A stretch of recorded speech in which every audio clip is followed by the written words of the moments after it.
ജവഹർ നഗർ ഭൂമി തട്ടിപ്പ് കേസിലെ ശാസ്തമംഗലം സബ് രജിസ്ട്രാർ ഓഫീസറെ ഇന്ന് മ്യൂസിയം പോലീസ് അറസ്റ്റ് ചെയ്തു. ലക്ഷ്മി എന്ന സബ് രജിസ്ട്രാർ ഓഫീസറാണ് ജവഹർ നഗറിലെ ആ ഭൂമി അത് രജിസ്റ്റർ ചെയ്ത് കൈമാറ്റം ചെയ്യാൻ കൊടുത്തത്. മ്യൂസിയം പോലീസ് എന്തുകൊണ്ടാണ് ഇത്രയും താമസിച്ചതെന്ന് എനിക്ക് മനസ്സിലാകുന്നില്ല. കാരണം അതിൻ്റെ ചരിത്രം നമ്മൾ ഉദ്ദേശിക്കുന്നതിനപ്പുറത്താണ്. LMSൻ്റെ അവിടെ ഡിസേബിൾഡ് ആയിട്ടുള്ളവർക്ക് റീഹാബിലിറ്റേഷൻ സെൻ്ററുണ്ട്. അത് പ്രൊഫസർ അസറിയ എന്ന അദ്ദേഹമാണ് LMSൽ അത് സ്റ്റാർട്ട് ചെയ്തത്. USA ഹാർവാർഡ് യൂണിവേഴ്സിറ്റിയിലെ പ്രൊഫസറായിരുന്നു അസറിയ. ഇവിടെ വന്ന് ഈ ഡിസേബിൾഡിൻ്റെ ഒരു സെൻറ്റർ LMS കോമ്പൗണ്ടിൽ തുടങ്ങി. അതിൻ്റെ ഡയറക്ടറായിരുന്നു.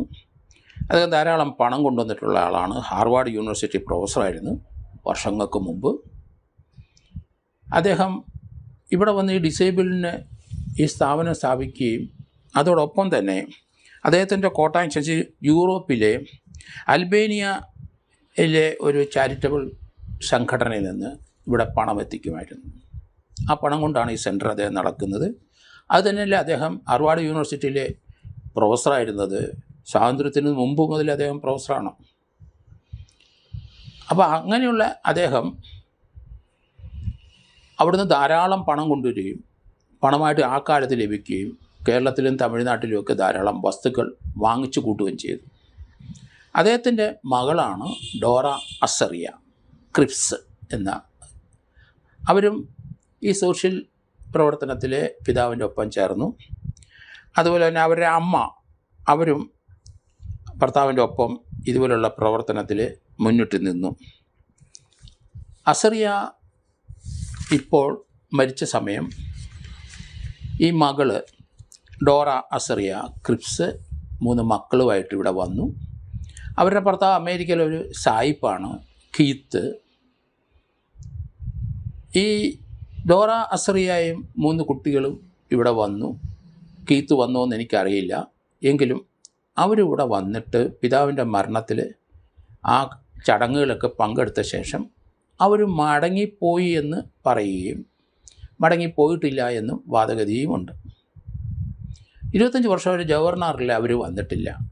ജോർജിയ വില്ല എന്ന ജവഹർലാലിലെ അവരുടെ 10-15 സെൻറ്റ് സ്ഥലവും വീടും കഴിഞ്ഞ 10-26 വർഷമായിട്ട് അവർ വരാതെ ആരോ അത് നോക്കിക്കൊണ്ട് ഇരുന്നു എന്നാണ് വരുന്നത്.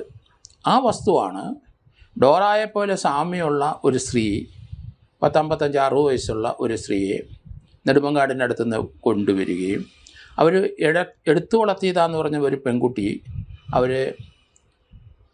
തിരുവനന്തപുരം റൂറൽ വിട്ട് കൊല്ലം ജില്ലക്കാരിയാണ്. ആ പെൺകുട്ടിക്ക് അമ്മ എടുത്തു വളർത്തിയ മകൾക്ക് ഈ സ്വത്ത് ജവഹർലാലിൽ കൊടുക്കുന്നു, ഡോറ കൊടുക്കുന്നു എന്ന രീതിയിൽ പ്രമാണം ചെയ്തു. വസ്തു വാങ്ങിച്ചത് അനിൽ തമ്പി എന്ന ഒരു വ്യവസായി ആണ് എന്നും വാർത്ത വന്നു. അനിൽ തമ്പിയുടെ ഫോട്ടോ ഒക്കെ പത്രത്തിൽ വന്നു. ആരാണ് ഈ അനിൽ തമ്പി? ദുബായ് വ്യവസായി എന്ന് പറയുന്നു. പക്ഷേ അയാൾ എവിടെ ജനിച്ചു, അയാളുടെ മാതാപിതാക്കൾ ആര്, അയാൾ എന്താണ് ഈ വസ്തു വാങ്ങാനുള്ള കാരണം, ഇങ്ങനെയുള്ള കാര്യങ്ങളൊന്നും മ്യൂസിയം പോലീസ് ഇതുവരെ അന്വേഷിച്ചിട്ടില്ല. ആരാണ് അനിൽ തമ്പി? ഞാൻ അന്നും ചോദിക്കുന്നുണ്ട്, ഇന്നും ചോദിക്കുന്നുണ്ട്. അതിന് വലിയ അർത്ഥമാനങ്ങളുള്ളതുകൊണ്ടാണ് അങ്ങനെ ചോദിക്കുന്നത്. അത് മ്യൂസിയം പോലീസ് കണ്ടെത്തിയിട്ടില്ല എന്നാണ് എനിക്ക് തോന്നുന്നത്. ഇപ്പോഴും മ്യൂസിയം പോലീസ് വളരെ ലേറ്റായിട്ട് ആ ശാസ്തമംഗലം സബ് രജിസ്ട്രാർ ഓഫീസറായി ആ വസ്തു പ്രമാണം ചെയ്ത് കൊടുത്ത അന്നത്തെ അവിടുത്തെ സബ് രജിസ്ട്രാറായിരുന്ന ലക്ഷ്മിയെ അറസ്റ്റ് ചെയ്തു. ആ കേസിനകത്ത് ബോഗസായി ഈ അസറിയായിട്ട് വന്നൊരു സ്ത്രീയെ അവർ കാണണമല്ലോ, അവരെടുത്തു വളർത്തിയ മകളെ ഇവർ കാണണമല്ലോ. 2 സാക്ഷികൾ അതിന് ഒപ്പിട്ടിട്ടുണ്ട്. ആ സാക്ഷികളെയും ഈ സബ് രജിസ്ട്രാർ ഓഫീസർ കാണണമല്ലോ. പക്ഷേ ഇവരെ ആരെയും അവർ കണ്ടിട്ടില്ല. അവർ സാമ്പത്തിക ലാഭം ഉണ്ടാക്കി വാങ്ങിച്ച് ആ വസ്തു പ്രമാണം ചെയ്തു കൊടുത്തു.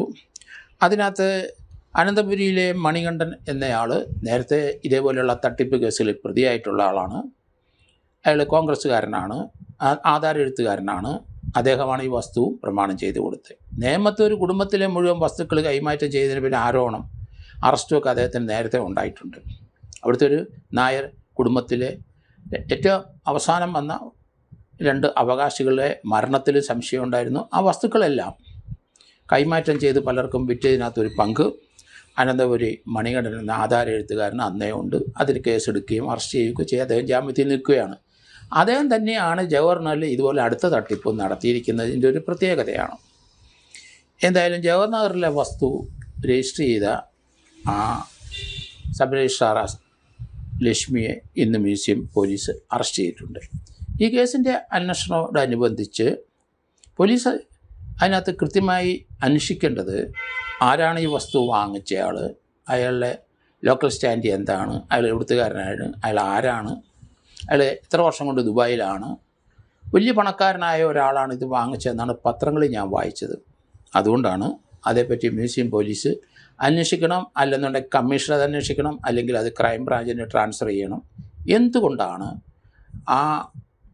ആ കേസ് ഇപ്പോഴും മ്യൂസിയം പോലീസ് അന്വേഷിക്കുന്നത്? അവിടെ തന്നെ ഇതുമായിട്ട് ബന്ധപ്പെട്ട് LMSലെ അവിടുത്തെ ഒരാളുടെ മരണത്തിൽ സംശയമുണ്ട്. അതിനുശേഷമാണ് ജവഹർലാൽ ഈ തട്ടിപ്പ് വന്നത്. ഏതായാലും പൊതുവെ നോക്കിക്കഴിഞ്ഞു കഴിഞ്ഞാൽ മ്യൂസിയം പോലീസ് സ്റ്റേഷനിലെ ജസ്റ്റിൻ രാജ് എന്ന ഒരാളുടെ ഇതുമായിട്ട് ബന്ധപ്പെട്ട് മരിച്ചതായിട്ടൊക്കെ പറയുന്നുണ്ട്. അത് എടപ്പഴഞ്ഞിയിൽ ഹോട്ടൽ നടത്തുന്ന ഒരാൾ മരിച്ചിട്ടുണ്ട്. അതുപോലെ തന്നെ ഈ ഡോറയെപ്പറ്റി വിവരമില്ല. മറ്റൊന്ന്, ഇവിടെ LMSലെ ഫൈനാൻസ് കൺട്രോൾ ചെയ്യുന്ന ആൾ താഴെ വീണു മരിച്ചു എന്ന് പറഞ്ഞ മറ്റൊരു കേസ് കൂടെയുണ്ട്. ഇതെല്ലാം കൂട്ടി വായിക്കുമ്പോൾ എന്തോ എവിടെയോ ചില പെശകുകൾ പോലീസിന് പറ്റിയിരിക്കുന്നു എന്നാണ് എനിക്ക് തോന്നുന്നത്. അതുകൊണ്ട് ഇപ്പോഴത്തെ ഈ അറസ്റ്റിന് വലിയ പ്രാധാന്യമുണ്ട്. ഈ കേസിൻ്റെ അന്വേഷണം മ്യൂസിയം പോലീസ് സ്റ്റേഷനിൽ മാറ്റി അസിസ്റ്റന്റ് കമ്മീഷണർ അവിടുന്ന് മാറ്റി കമ്മീഷണർ മറ്റാരെങ്കിലും ഏൽപ്പിക്കുന്നത് ഉചിതമായിരിക്കും എന്നാണ് ഞാൻ കരുതുന്നത്. അല്ലെങ്കിൽ ഭാവിയിൽ വലിയ ദൂഷ്യം ഈ കേസിൻ്റെ അന്വേഷണവുമായിട്ട് ബന്ധപ്പെട്ട് അതിൻ്റെ സൂപ്പർവിഷൻ ചെയ്യുന്ന പോലീസ് ഉദ്യോഗസ്ഥന്മാർ ആ പാപഭാരം ചുമക്കേണ്ടി വരും എന്നാണ് ഞാൻ കരുതുന്നത്.